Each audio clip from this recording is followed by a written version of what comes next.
கடலை குப்பையாக்குறது எந்த வகையில் சாஸ்திரம் சம்பிரதாயம் நம்மளுக்கு புரியல. நான் போன வருஷம் என் கல்யாண மாலையை இந்த மாதிரி தான் கொண்டு போய் விட்டேன். ஸோ அந்த வீடியோ முழுசாக பாருங்கள், அப்போ தான் உங்களுக்கு என்ன நடந்துச்சுன்னு தெரியும்.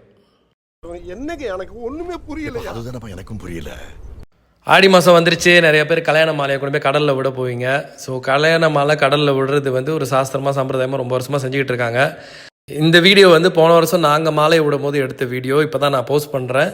ஸோ இதில் என்ன சொல்ல வரேன்னா, தயவு செஞ்சு உங்கள் மாலையில் இருக்கிற அந்த மணி, அந்த ரஃபியா கயிறு, அதை எல்லாத்தையும் தனித்தனியாக பிரிச்சுருங்க.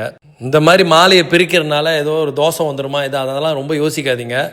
கடலில் கொண்டு போய் குப்பையை வீசுறது நம்மளோட சாஸ்திரத்துலையும் சம்பிரதாயத்துலையும் எதுலையுமே சொல்லி கொடுக்கல, சரிங்களா? ஸோ அதனால் சுற்றுச்சூழலை காப்பாற்றணும்னு நினச்சிங்கன்னா அதில் இருக்கிற ரஃபியா கயிறு, மணி எல்லாத்தையும் தனித்தனியாக பிரித்து தனியாக ஒரு பையில் போட்டு குப்பைத்தொல்ல போட்டுருங்க. அந்த பூ, ஏன்னா பூ இயற்கை, அது எப்படி பார்த்தாலும் கடல் தண்ணியில் கரைஞ்சி அது அப்படியே காணா போயிடும். சில பேர்த்துக்கு கேள்வி இருக்கலாம், இதுக்கு முன்னுக்கு மாலையை அப்படியே தானே கொண்டு போய் விட்டாங்கன்னு. அந்த காலத்தில் மாலை நாரில் தான் செய்வாங்க. ரஃபியா கயிறு, இந்த மணி, அந்த டிசைன்லாம் முந்தியெல்லாம் பாய்க்க மாட்டாங்க. எவ்வளோ பேர் பார்க்குறீங்கன்னு தெரில. நிறைய வீடியோஸ் நம்ம சோஷியல் மீடியாவில் பார்க்குறோம், கடல்லேருந்து எவ்வளோ குப்பை விளையாக்குறாங்கன்னு. ஸோ அதில் நம்மளும் ஒரு ஆளாக போய் இன்னும் குப்பையை கொட்டணுமா? வேணாமே. உங்களுக்கு கல்யாணன்றது ஒரு பிளெஸ்ஸிங்கான மூமெண்ட். ஸோ இந்த கடலில் போய் நீங்கள் குப்பையை கொட்டுறதுனால அது பிளெஸ்ஸிங்காக இருக்குமான்னு நீங்களே யோசிங்க. ஒரு அன்பான வேண்டுகோள், முடிஞ்ச வரையிலையும் நாங்கள் செஞ்ச மாதிரி நிறைய பேர் செஞ்சால் குப்பையை தனியாக மாலையை தனியாக பிரித்து போட்டிங்கன்னா நல்லதுன்னு நினைக்கிறேன்.